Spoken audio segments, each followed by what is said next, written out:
Ein Mann im Patchwork-Fieber. Henrik Müller liebt die vielen Muster, die bunten Stoffreste, das Puzzeln mit Farben und Formen.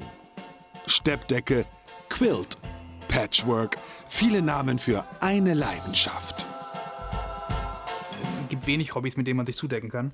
Das ist ganz schön. Also es ist ein kuscheliges Hobby. Und dann wurde es immer mehr und jetzt ersticke ich in Quilts. Im Nähzimmer zeigt Henrik seinen ganzen Stolz. 800 Meter Stoffbahnen auf Lager. Je mehr, desto besser. So hat er immer eine große Auswahl, wenn er sich an die nächste Patchwork-Decke macht. Ich greife in den Schrank rein und fange mit einem Stoff an und auf dem baue ich dann halt auf und gucke, dass es irgendwie zusammenpasst. Manchmal fliegt dann der erste Stoff auch wieder raus, weil die anderen dann so gut gepasst haben und der erste nicht mehr reinpasst. Aber so ist dann der Prozess und so richtig sieht man es dann aber erst, wenn es alles wieder zusammengenäht ist.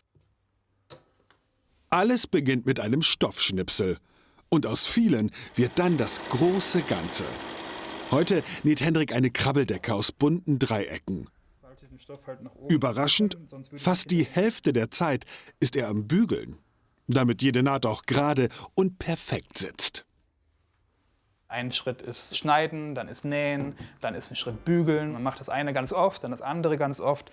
Und da muss man nicht viel nachdenken. Man kommt dann in eine Form von Meditation. Also es hat was Meditatives.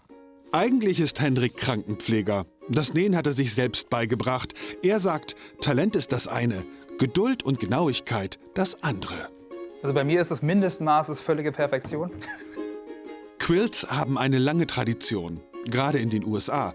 Und so eine gut gemachte Steppdecke ist etwas für die Ewigkeit. Am besten lebt der Quilt länger als ich. Und da möchte ich doch bitte, dass praktisch meine bessere Seite in Erinnerung bleibt. Jetzt wird es spannend. Henrik kann aus den zusammengenähten Dreiecken sein Muster legen. Ein großes Puzzle, in das man sich schon bald einkuscheln kann. Und von wegen Kuscheln.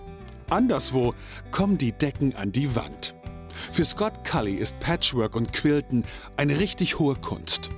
Der Amerikaner in Berlin hat riesige Porträts erschaffen. Echte Hingucker aus Stoff und Naht. Not a lot of other people are doing it. Definitely not a lot of men are doing it. And there's a fascination level. It gets people interested. And if I can get more people to quilt and do stuff like that, then bonus. Der Architekt sitzt jede freie Minute an der Nähmaschine. Sein neuestes Werk, ein Porträt von RuPaul als Drag Queen. 16 Farben, 4000 Teile, fast 4 Monate Arbeit. Kaufpreis ein paar tausend Euro.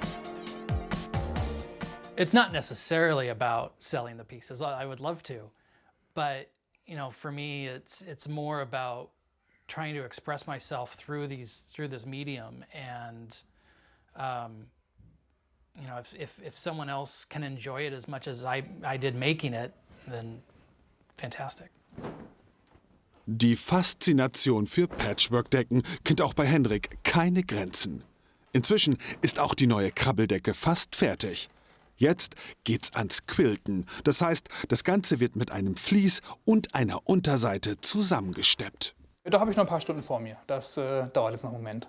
Also langweilig wird mir heute nicht mehr. Patchwork und Quilt, ein Thema, das Henrik nicht mehr loslässt. Und warum auch? Bei so viel Kuschelfaktor.